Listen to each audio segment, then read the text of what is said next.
ব্যবসায়ীদের সহযোগিতা ছাড়া সরকারের একার পক্ষে মূল্যস্ফীতি কমানো সম্ভব নয় বলে জানিয়েছেন অর্থ উপদেষ্টা সালেউদ্দিন আহমেদ। রাজধানীর সেরডাপ মিলনায়তনে ব্যাংক ও আর্থিক খাতের প্রতিষ্ঠানের তথ্যভিত্তিক গবেষণা গ্রন্থ ব্যাংকিং অ্যালমানাকের ৭ম সংস্করণের মোড়ক উন্মোচন অনুষ্ঠানে একথা বলেন তিনি।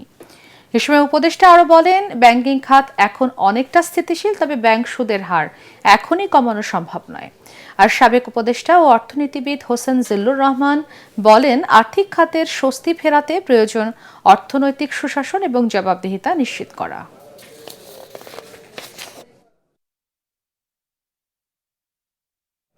তবে ব্যাংকিং সেক্টরটা মোটামুটি কিন্তু আমরা আমরা যেটা ইনহেরিট করি অনেকটা একটু স্টেবল, বিশেষ করে ম্যাক্রো ইকোনমিক স্টেবিলিটিটা, মানে সামষ্টিক।